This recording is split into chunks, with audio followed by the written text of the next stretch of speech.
Welcome to Inspiring Nations with Sonia Keeve podcast show. Question: where do you draw your inspiration? Join us as we feature women across the globe with incredible stories of how they inspire nations every day. Now, here is your host, Sonia Keeve. Well, hello, everyone. And this is another exciting edition of Inspiring Nations with Sonia Keeve. I am your host. And I have an amazing woman that has come on the show today. And I'd like to introduce you to her by reading just a little bit about her, and then we'll hear more from her. And I have today with me Miss Monique D. Williams. She is a woman on the rise with a passion for inspiring growth. She is a master level counselor and certified professional life coach. She brings an energetic delivery of hope and resiliency to help you to take action over your circumstances and move forward to getting what you want most out of life. She serves as the director of her own agency, Beginnings Family Enrichment LLC, where they provide community counseling, coaching, and consulting services. And without further ado, allow me to introduce to my listening audience, Miss Monique Williams. Well, hello, superstar. Hello. Hey, girlfriend. Hey, I am so glad to have you on the show today. Oh, I am so honored to be here. Thank you so much for having me. And just for my listening audience, for those who don't know who you are, please share a little bit about who you are and whom you serve. Absolutely. So again, hello, everyone out in Sonia land.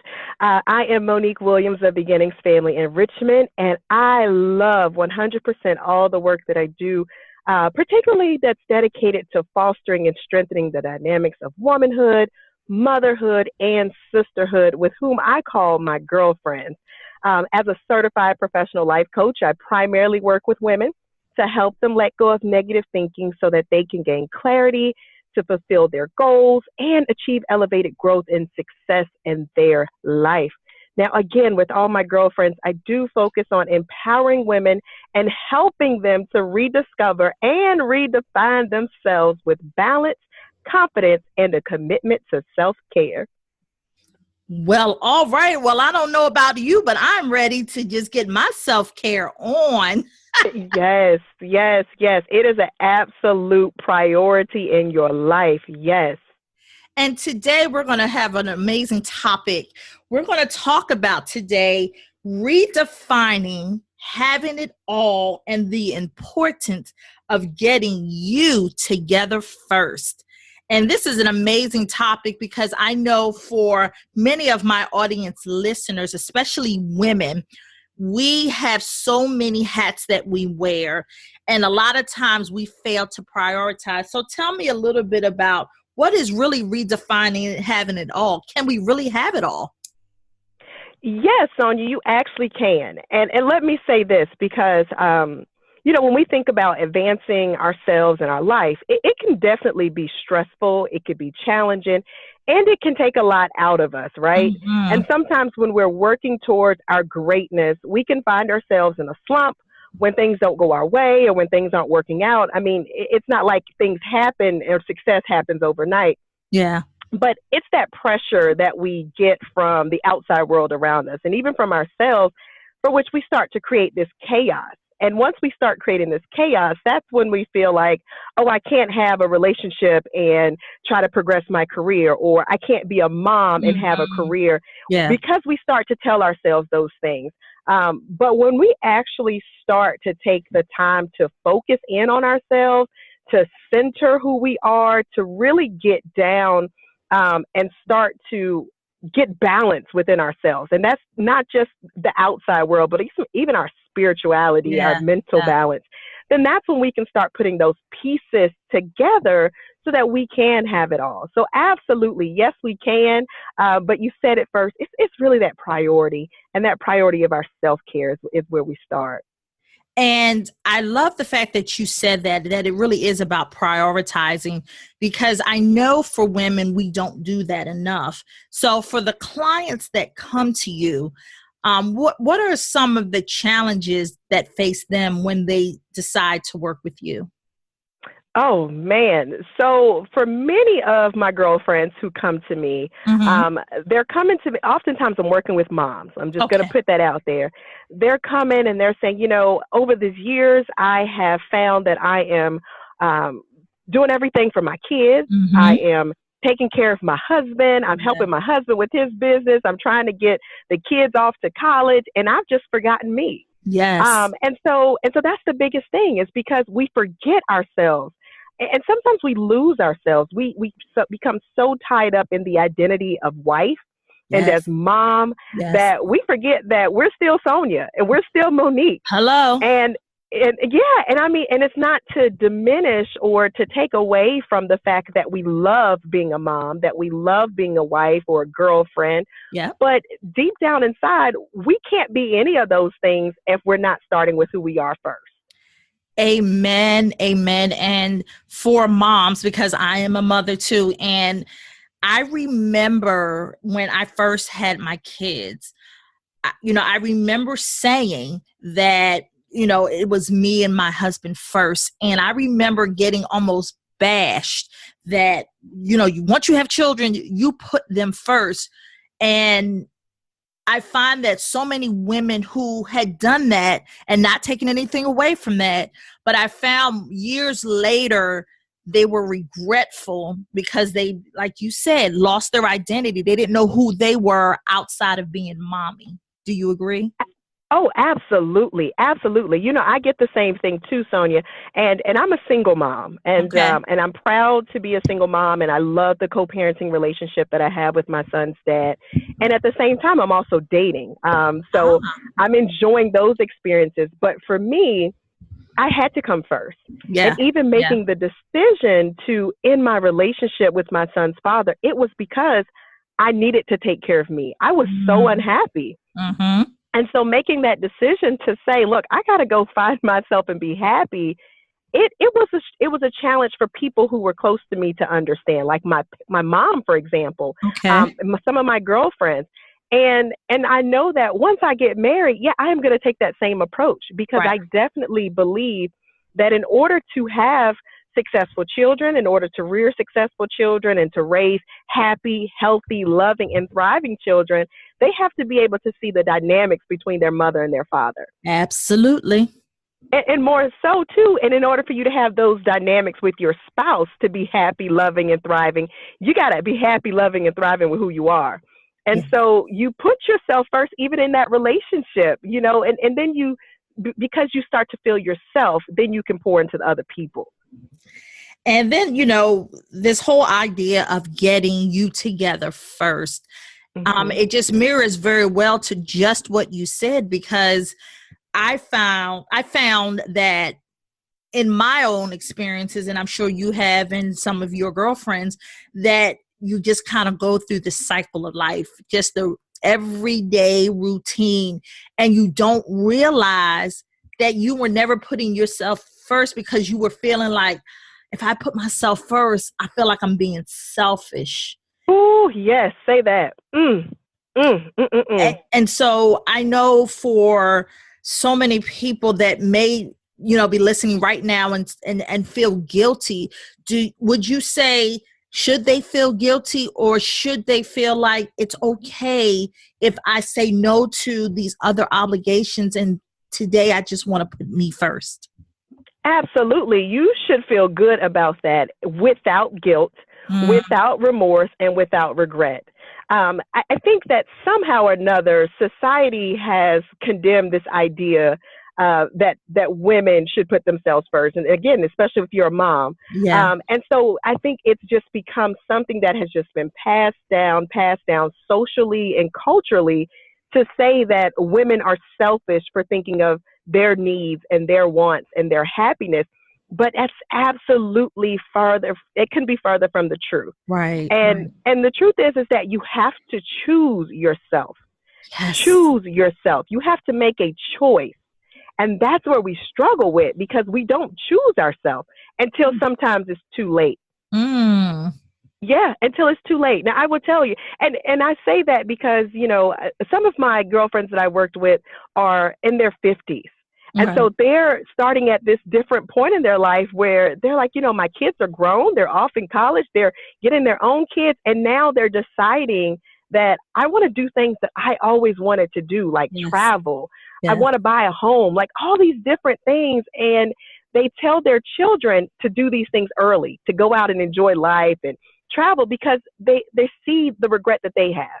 Yes. And so part of that is looking back and saying, man, if I had these tools, if I had these resources, if I had someone who told me, choose me first, then I would be doing the things that I'm telling my now adult children to do. Yes. And that is so very true. And like you said, I think it was because society at one point made women, and especially mothers, feel guilty for wanting to put yourself first and, putting everything on the back burner, all your hopes and your dreams. And so for that woman that comes to you and says, well, I've just had so many negative experiences, I don't even know how to even begin to put myself first. What would you suggest to that person? So one of the things that I would suggest is what I typically start with is I start an assessment of a woman's values. Oh, okay.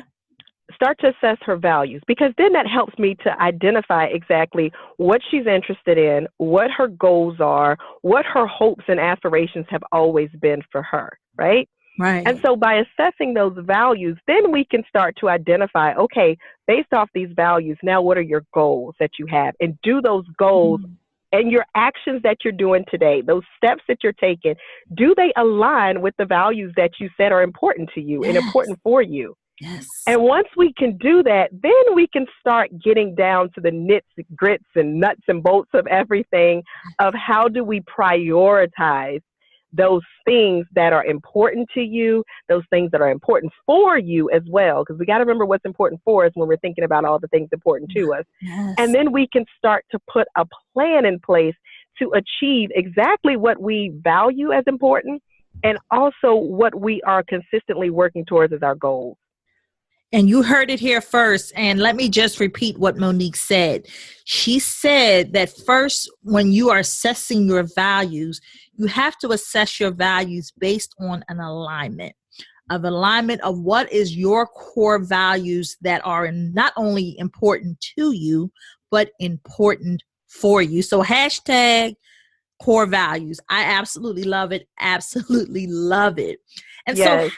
so with your journey, just kind of take me back. Like, how did you even get into this space of wanting to counsel other women, especially moms?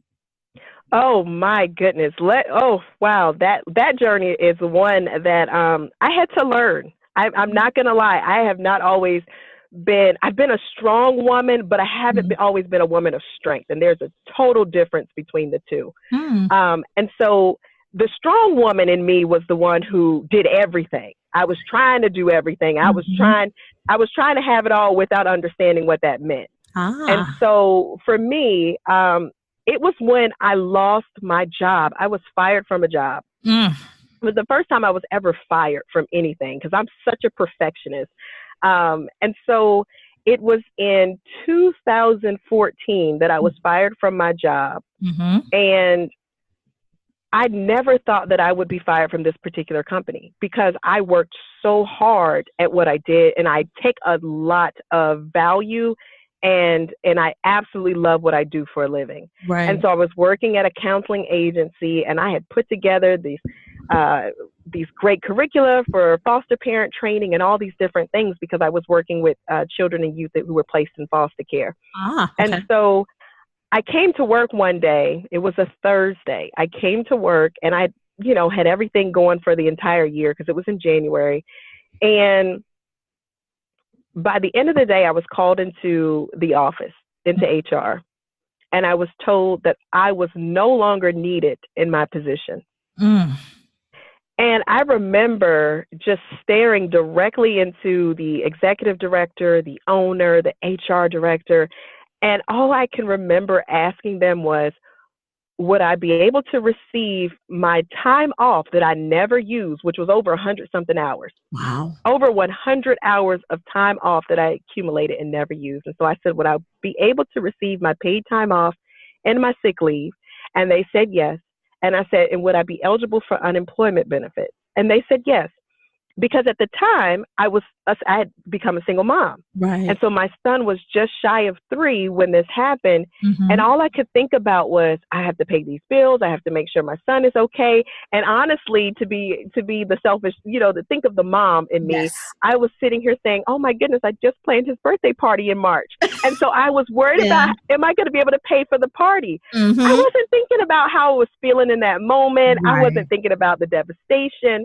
And so I walked out of there. I called my colleagues, told them I got fired. And I posted something on Facebook. And I said, well, it was past my time to leave this place, but God makes no mistakes. Yes. And so he closed the door that I kept swindling back and forth from. And so I was just like, it's going to be okay. I'm going to get all my money paid out. I have another check coming.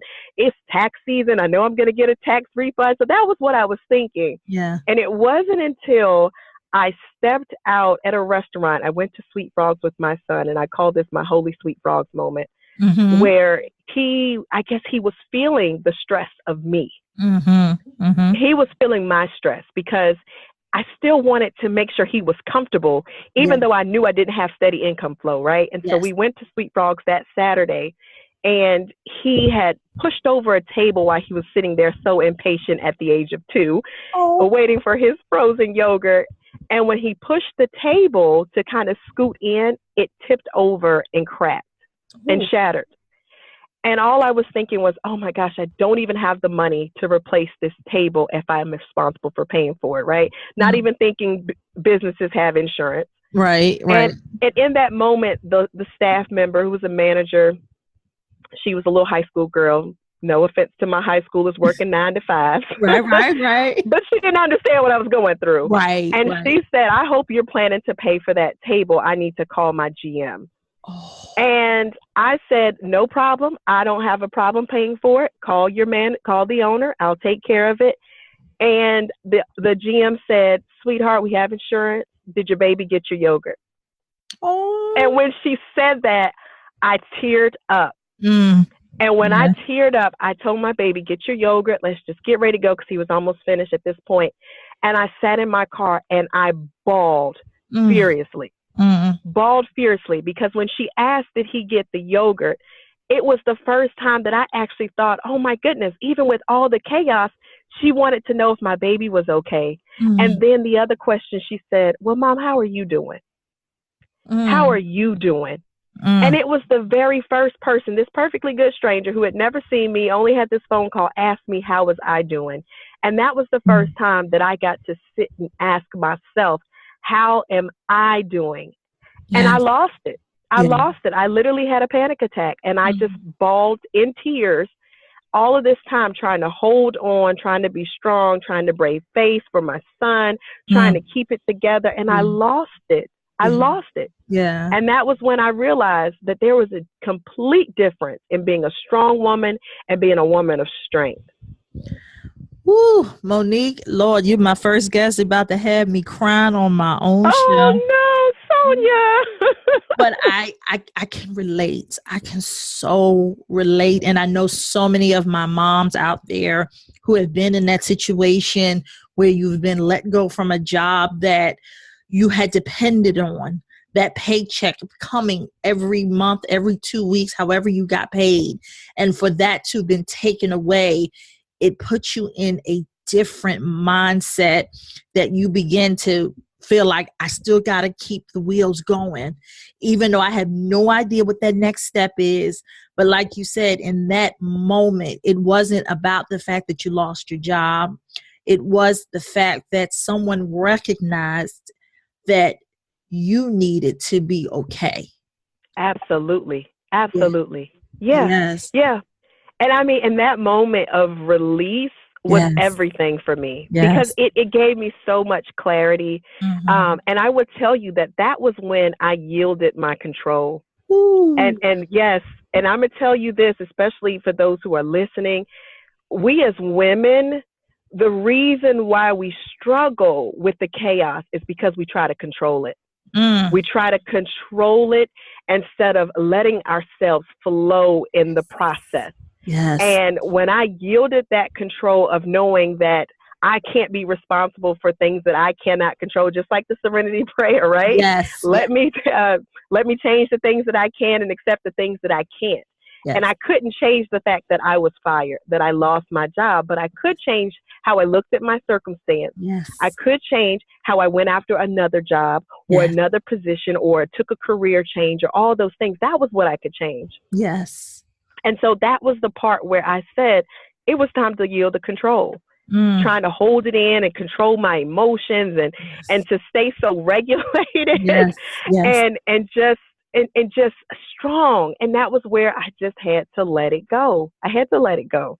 And in doing that, I found so much more about me and the strength that I had as a woman, as a mother, and as Monique, that was so much more powerful than what I was letting on with trying to hold it all in.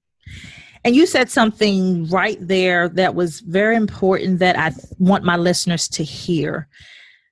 In the midst of when you are going through probably the lowest point in your life, the one thing you can never lose sight of is your identity.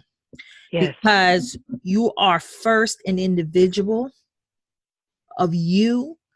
Then you have the other roles that you play, and whether that be mommy, whether it be wife, sister, daughter, whatever that is.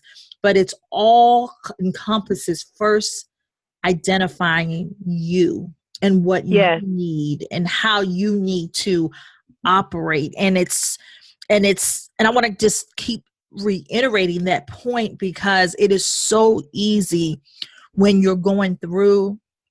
That's at the moment where you forget about you. And you begin to operate in this wheel, almost like a maze of I'm just going through circles. I'm just going through circles and not realizing that, maybe nothing's even getting accomplished because you're just so accustomed to operating in this same space because it's what you've always been doing. But when you stop and just pause, that clarity absolutely comes through, because what you're allowing yourself to do, what you said, Monique, is you had to learn to let it go and let it flow. And that's another hashtag moment. Hashtag let it go and let it flow. Absolutely. And, and thank you for sharing that, because I know someone who heard your personal story just got freed, because at some point we've all had moments where we have just been brought to our very knees and we still had to keep rising above the circumstances. So thank you so much for sharing. And so you're welcome.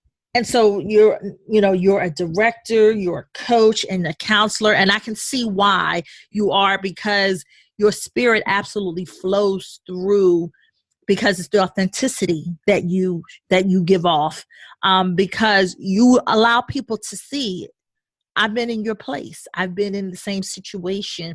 It might have been different, but I know that as moms, we begin to weigh on how do we still be the good parent, the best parent that we can be. And so for your son, because like I said, that was a couple of years ago when he was 3, doing all that you're doing, what does your son say as he's watching you grow and elevate to the position that you are, being your own director? So I always say that I'm the director, but he's the boss. Because he's the one who reminds me to put the computer down, to put the phone down. And sometimes, especially being in that entrepreneurial space, and I'm a one-woman show right now until staff come on board and those types of things, because I've literally relaunched in a new community. So So for him to be the boss, it's a reminder that, Mom, you worked already. You worked hard. And he's that hard work. And so he's able to share in that. My mommy helps families. My mommy helps kids, because that's what I do for a living. Yeah. And so he's come to my office, and so he gets to kind of play in my play space and all of my play therapy toys. But for him, you know, he's that reminder. When I see him, when he comes home from school, I literally work my schedule around him. And I'm blessed to be able to do that. I know it's not something that everyone can do, but I am blessed to be able to work my schedule around his. And so when he's home from school, my work day is done.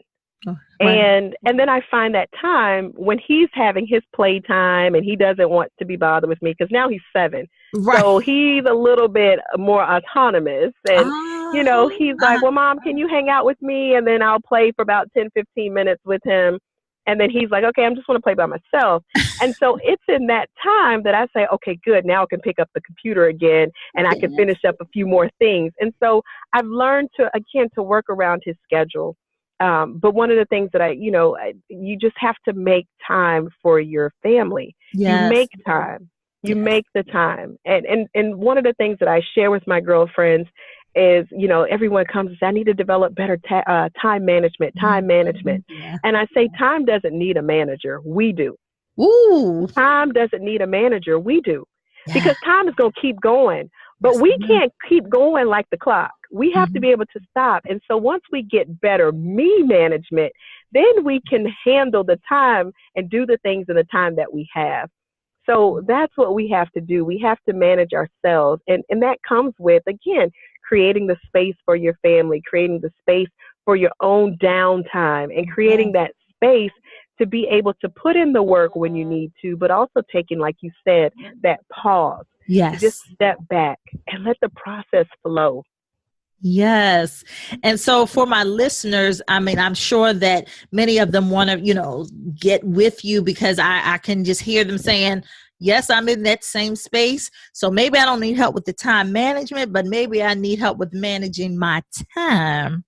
So how do they get in touch with you? Well, I do provide private and group coaching services. And so my programs do range from about 2 weeks to 6 months, just depending on the type of services.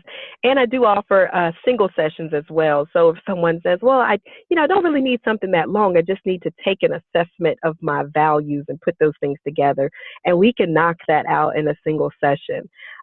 You can also connect with me inside my private Facebook group, the Girlfriends Chat, Moving Beyond Thinking About It, on Facebook. And in that group, I do provide accountability, support, and an encouraging live, what I call #Girl Talk conversation twice a month. So you get to talk to me live twice a month. And last but certainly not least, I do host live events, which are kind of retreat style, including my Mommy Needs a Break brunch, which is a mini mommy break, mini retreat that just helps moms to just, again, refocus and recharge for themselves. And then I have my annual Girlfriends Weekend Retreat, which is this August 3rd through 5th in Norfolk, Virginia. And you can still get tickets for that.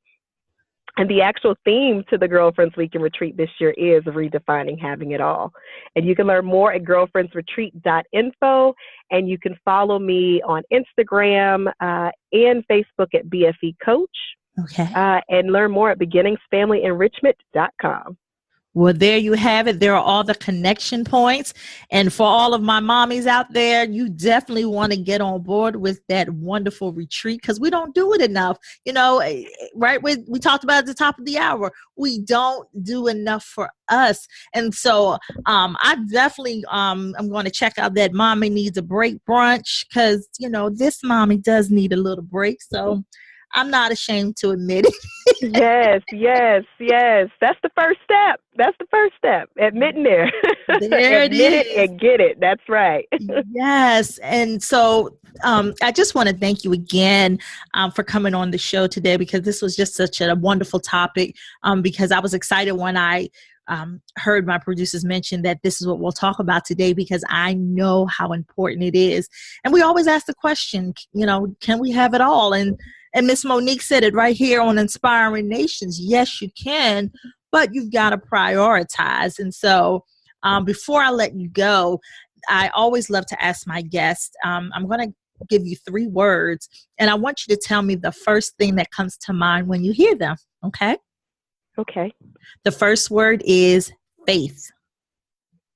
In God, always, always. Love. Yourself first. Inspiration. Oh, make an impact. Wherever you go, always make an impact. Well, Miss Monique D. Williams, it was truly my honor having you on my show today. Thank you so much. It has been an honor to be here. Thank you. And I definitely want to have you back again. And are there any things that are going on in the work besides the retreat? Is there anything next that is happening for Miss Monique D. Williams? Yes, I'm actually doing a lot more things out in the community.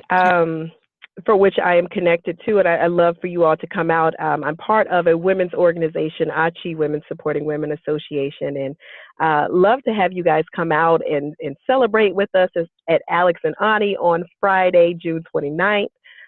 You can purchase some Alex and Ani bracelets or bangles or jewelry, or you can just come meet all of the wonderful women of ACHI there.